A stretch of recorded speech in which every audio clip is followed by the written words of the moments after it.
number 5, a light source located 2.75 meters from a surface produces an illumination of 528 lux on that surface. Find the illumination if the distance is changed to 1.55. So, tingnan natin. Ang tinatanong dito, find the illumination. And kanina, sa previous problems, ang alam pa lang natin na formula for illumination is flux over area.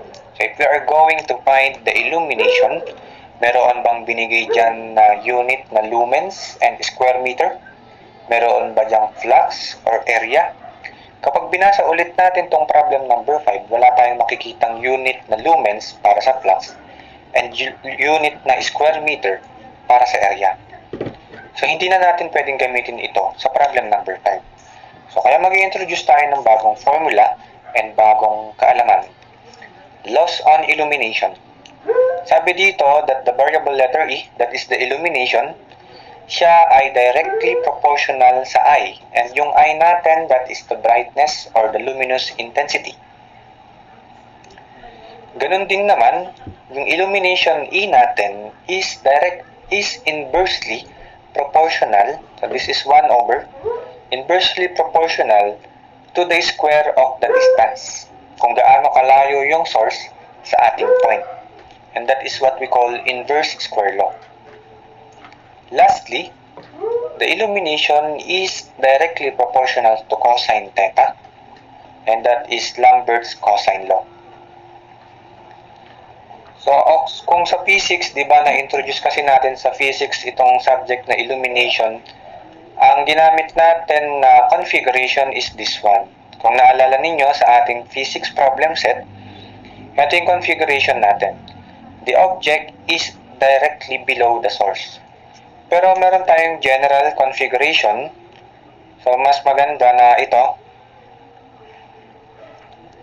Dapat alam din natin ito. Meron tayong general configuration na right triangle. Na kung saan yung source ay nasa taas, syempre. And then yung object is wala sa baba ng source. Merong certain distance, di ba? Kaya nakakabuo tayo ng right triangle. And ito, tandaan natin yung mga parts dito sa ating problem na to, sa ating configuration or sa ating figure.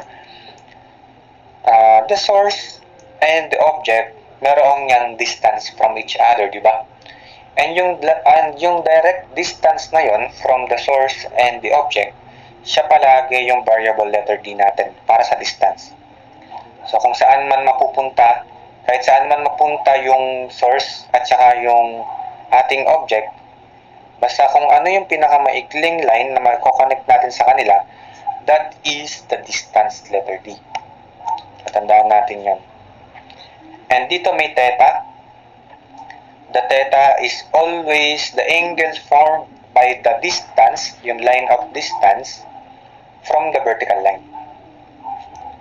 Para magamit natin yung formula na E is equal to I over D square cosine theta. Tandaan natin, bago natin gamitin yung formula na E is equal to I over D square times cosine theta, dapat we are sure kung nasaan si D, and dapat sure din tayo na nandoon si theta. Next, paano naman kapag ganito? Ito ang ginamit natin sa physics. The source and the object, or the object is directly below the source. And diba, kapag ganyan, wala tayong angle na nabuo. Diba, from the vertical line, si D na mismo yung vertical line. Wala na tayong angle na mapo-form from the vertical line na manggagaling kay D. And that is zero angle. And kapag zero ang angle, what is the value of cosine theta? So, cosine 0. And the value of cosine 0 is 1. Kaya kapag ang configuration natin or ang figure natin is that the object is directly below the source, ito na lang yung gagamitin natin. Ino-omit na natin si cosine theta. Kasi ang value lang naman nun is cosine 0 na equal to 1. Okay? So, check natin sa number 5. The problem sa number 5 is that a light source located 2.5 meters from a surface produces an illumination of 528 lux on that surface. So, drawing muna natin. This is the light source. And the light source is located 2.75 meters from a surface. Sabihin natin that this is the surface. So kapag ganito daw yung configuration, ganito kalayo yung source natin sa surface, yung surface ay nakakatanggap ng illumination, letter E, which is 528 lux.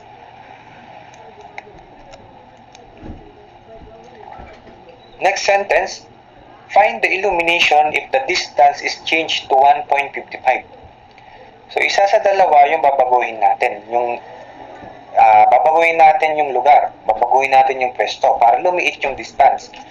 So imagine na lang natin, binaba natin yung ilaw. From 2.75 meters, naging 1.55 meters na lang. So nandito pa din yung surface sa baba. So ano na daw yung magiging bagong illumination? So what will be the illumination? So we have two conditions here.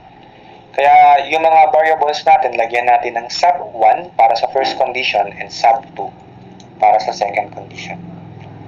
And kapag nagko-compare tayo ng two conditions, mahalaga na meron tayong dalawang quantities na mako-compare from that two conditions. And ang pinakamaganda kasi, ang pinakamagandang isipin muna natin or yung unang isipin natin, meron bang equal sa mga conditions na yan, sa condition 1 and condition 2? Or meron bang parehas sa kanila? Unang-una, yung distance hindi na parehas. Diba? Hindi na nagparehas yung distance sa condition 1 and condition 2. Ano ang hindi nagbago? Hindi nagbago yung ilaw na ginamit natin sa condition 1 and condition number 2. And yung ilaw kasi, di ba kapag bumibili tayo ng ilaw, may kanya-kanya yang intensity. May kanya-kanya yang brightness. So kung yung ilaw na ginamit natin sa condition number 1 ay parehas ng ilaw na gagamitin natin sa condition number 2, we can say na magkasing liwanag yung ilaw na yon. Parehas yung kanilang luminous intensity. I1 is equal to I2. Tandaan natin yan ha. Yung ilaw, siya yung naglalabas ng liwanag. Siya yung mayroong intensity. Kaya kapag parehas na ilaw ang ginamit sa dalawang condition, parehas yung intensity. Next, paano natin gagamitin ito? Palabasin lang natin yung mga variable na unknown. Since variable yung E sub 2, how are we going to change yung I into variable E? Since the configuration is that the surface is directly below the lamp or directly below the source, pwede natin gamitin yung ito, E is equal to I over D squared. So solving for I, that is the product of E and D squared. So lahat ng I sa ating conditions 1 and 2 ay palitan natin ng E times D squared with the same subscript. So if this is I1, pwede natin yung palitan ng E1 D1 raised to 2, and yung I2 naman ay magiging E2 D2 raised to 2. So meron ng values, di ba, yung tatlo? And makukuha na natin dito yung E2. The value of E1 is 528. The value of D1 is 2.75 meters raised to 2. The value of E2 is unknown. Ito ang hinahanap natin. And the value of the second distance is 1.55 meters raised to 2. So cancel na yung meters dito dahil parehas naman. And ang matitirang unit natin for E number 2 is the lux. So 528 times 2.75 square divided by 1.55 square. So the answer is 1,652.58. So 1,652.58. So ulitin lang natin, baka magkamali. 528. Ito. 528 times 2.75 square. So, 1,662.02. So, 1,662.02 lakhs. So, this is our answer, letter B.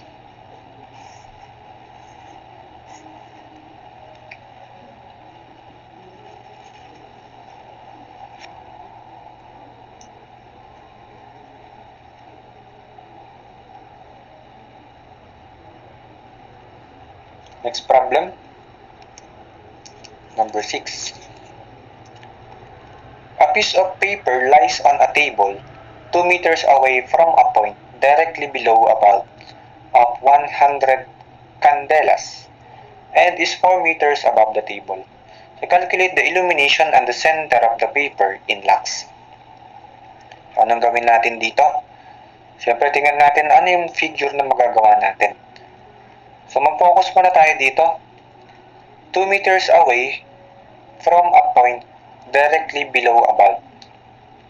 So, unahin natin yung point directly below a bulb.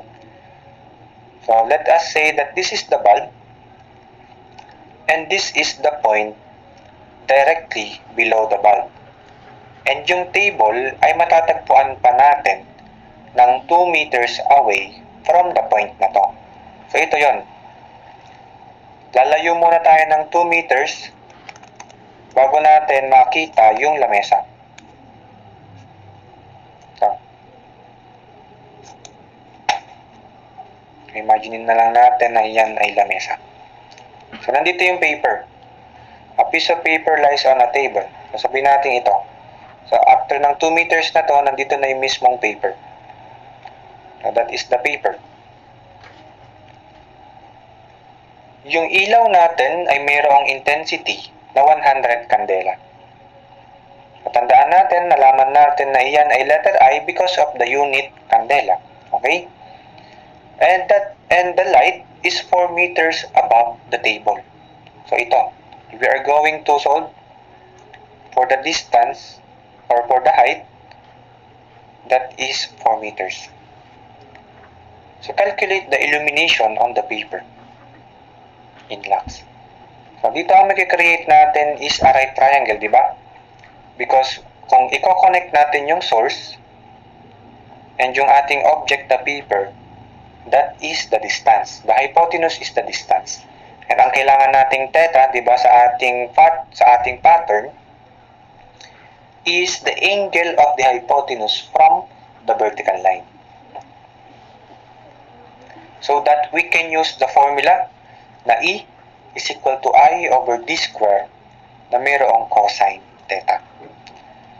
So, okay na tayo sa I, and that is given 100. What about the D? So, isa-isahin natin for the distance, or sabihin na lang natin for D square. Using Pythagorean theorem, D square, the hypotenuse square is equal to 4 square plus 2 square. Diba? And that is equal to square root of 4 square plus 2 square.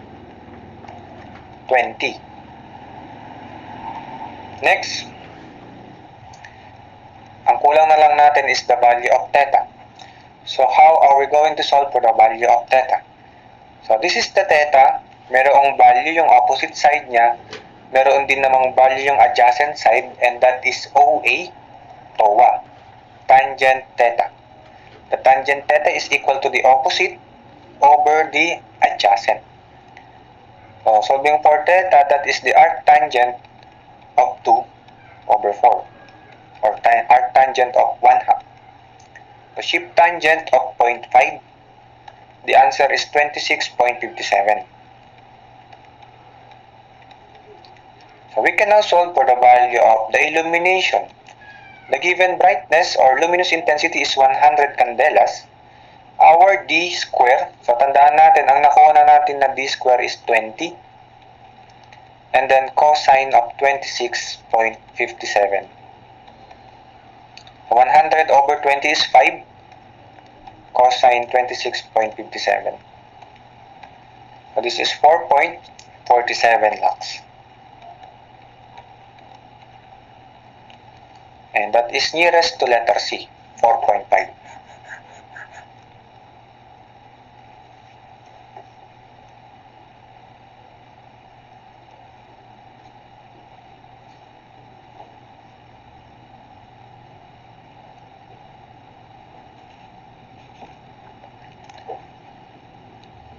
So meron tayong pwedeng gamitin ng mga derived formula kapag ang involved is 2D o kaya 3D spaces. Yung ating problem number 6, that is a 2D space, di ba? 2D figure, a triangle. Pwede tayong gumamit na lang ng derived formula. So from the original formula ng ating illumination, which is I over D square cosine theta, unahin natin yung 2D. So for 2D figure, alamin natin what is the D. So gawin natin na pattern sa ating right triangle is ito. Yung height is variable h, and then yung the distance ng object from the vertical line is yung x. And then meron pa rin namang angle theta. So for D square ulit, for D square, diba D square is equal to, sa Pythagorean theorem, that is x squared plus h squared. So, tigil muna tayo dyan. Next, for theta, or for cosine theta. So, what is cosine theta? Sa ating SOHCAHTOA, that is ka adjacent over hypotenuse. So, cosine theta is equal to adjacent, that is letter h, over the hypotenuse letter D. And solving for D, nakuha natin yan kanina na ang D square ay x square plus h square. Kaya kung yung D lang yung gagamitin natin dito, pwede natin sabihin na iyan ay square root of x square plus h square. So yung mga values na to na nakuha natin, sila yung i-substitute natin sa ating original formula para makita natin yung derived. So, E is equal to I. The value of D squared is x squared plus h squared. And then the value of cosine theta is h over square root of x squared plus h squared. So, that will be the product of IH, di ba? Yung nasa numerator. And ang nasa denominator natin, kung makikita ninyo, nagmumultiply tayo ng isang buong x square plus h square. And ito, di ba, kapag kinonvert natin into exponential form, that is x square plus h square raised to 1 half. So, pagsasamahin natin yung isang buo at saka yung kalahati, so therefore we have 1 and 1 half or 3 over 2. Kaya ang derived formula natin is x square plus h square over 3 over 2. Diba? 3 over 2, that is 1.5. So, saan nanggaling yung 1.5? Pinagsama natin yung isang buong ito, yung parenthesis na to. And ito kasi kapag kinonvert natin, that is x square plus h square raised to 1 half. So, 1 plus 1 half is 1.5. Para sa 2D figure, ito na lang yung gagamitin natin. So, try natin sa number 6, diba? Kasi 2D figure yung number 6 natin. So, from number 6, the I is given as 100 CD. And then, i-drawing natin yung figure. So, di ba meron dito? 2 meters ba yun? 2 yung x, and yung h is 4. Patandaan natin, the h is always the height, So, 4, 2. So, this is the x. Ito yung h. So, let us now find the value of illumination. That is I, 100, times yung h na 4, divided by yung x natin na 2 raised to 2, plus yung h natin 4 raised to 2 raised to 3 halves. So, dapat 4.47 pa din. Ito, 4.47 lakhs pa din yung mapapalabas natin. So, 400 divided by the quantity, 2 square plus 4 square raised to 3 divided by 2. So the answer is 4.47 lakhs.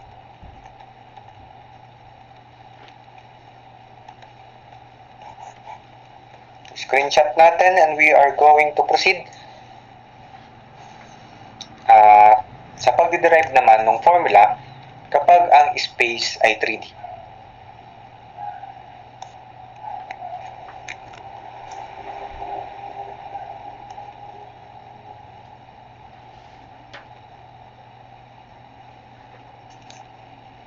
Okay?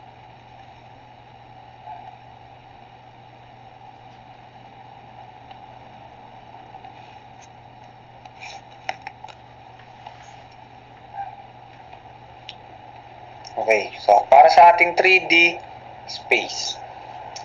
So ganun pa din yung i-derive natin. The original formula for illumination is I over d square cosine theta. So kailangan lang natin mapalabas sa 3D space, sa halimbawa sa isang buong room, palabasin lang natin yung right triangle doon. So for example, this is the example problem. Yung source natin, yung ilaw, kadalasan di ba nasa kisame, sa gitna. Sa gitna ng kisame. So ito yon. Siya yung nasa gitna. And ang object naman na susukatan daw natin ng illumination ay nasa corner. One corner of a room. Sa baba. So paano natin mabubuo yung right triangle? Siyempre para sa height, yung source, i-project lang natin papunta sa gitna ng flooring. And that is the height. And from the center of the floor, papunta sa corner, so that is the one leg. The other leg ng ating right triangle, di ba? And syempre, the distance, letter D, is always the distance of the source from the object. And that is the hypotenuse. So, ayun pa din yung theta. Yung theta, ayun pa din yung angle na na-form ng hypotenuse from the vertical line. So, paano natin isosolve yun? So, 4D. Unahin siguro natin yung 4D. Or yung D square. D square is equal to the Pythagorean theorem nung h square, di ba? Ayan yung first leg. And the other leg is z square. Pero itong z square na to, kadalasan, this is not given. And ang binibigay lang sa atin kadalasan kapag 3D is the dimension of the room. The h, the y, and the x. The length, the width, and the height. So, kunin natin si z in terms of x and y. So, paano natin kukunin si z? So, bumuo ulit tayo ng right triangle. Diba? Imagine ninyo, magdodrawing tayo ng right triangle sa floor. Ang gagawin lang natin, since ang point na to ay nasa gitna ng floor, mag-project lang tayo ng perpendicular line sa side na to. And that is the right triangle na gagamitin natin to get the value of z. So, ito yan. Diba ito yung isang buong x? So, kung nag-project tayo ng vertical, ng perpendicular line sa side na to, sa side na x, ang mangyayari, this will be divided into 2. Kasi, gitna naman siya, diba? Gitna naman yung point natin, and kapag nag-extend tayo ng perpendicular line, ang gagawin ng perpendicular line is, hahatiin niya yun sa 2 equal parts. So, yung x natin ay magiging x over 2, and ganun din naman yung y. Ito, this will become y over 2. Diba? Kasi kalahati lang yung kinonsider natin. And nandito naman na yung other half ng y natin. So, this is the z. So, using Pythagorean theorem ulit, z square, hypotenuse square is equal to x over 2 square plus y over 2 square. So, palitan natin dito. The value of d square sa yung original Pythagorean theorem natin will be h square plus the value of z square is x over 2 square plus y over 2 square. So, iwan muna natin dyan si d square. Ito. Kasi si d square yung papalitan natin mamaya. So, ito siya. In terms of h, x, and y. So, next for cosine theta. For cosine theta, ganun pa din. Cosine theta is ka-adjacent over the hypotenuse. Sa ating triangle, cosine theta is equal to the adjacent side is h and the hypotenuse is letter d. So therefore, this will be h over, so kung ito ay d square, i-square root natin both sides, para maging value of D. So that will be the square root of h squared plus x over 2 raised to 2 plus y over 2 raised to 2. So palitan na natin yung original equation. This will be now our derived formula. That will be equal to I over d squared. Yung d squared natin is h squared plus x over 2 raised to 2 plus y over 2 raised to 2. So i-multiply natin yan kay cosine theta, and the value of cosine theta is h over the square root of h squared plus x over 2 raised to 2 plus y over 2 raised to 2. So, ganun pa din, tulad nung sa ating 2D, di ba? There is a product of I and H sa numerator, and sa denominator, meron ulit tayong product ng isang buong quantity na to. So, this is one whole quantity, di ba? Ito. And itong quantity naman na to ay naka-raise sa 1/2 because of the square root. So, pagsasamahin ulit natin yung isang buo and yung kalahati, kaya that is 1.5, and that is an exponent of 3 raised to 2. Sulat natin the quantity h squared plus x over 2 raised to 2 plus y over 2 raised to 2 quantity 3 raised to 2. So ito yung formula na kakabisaduhin natin kung gusto nating maging madali yung pagsosolve, di ba? Kasi derived na siya. Madali lang din naman kabisaduhin. So wag nating sayangin. Okay, screenshot, and we are going to proceed sa problem number 7.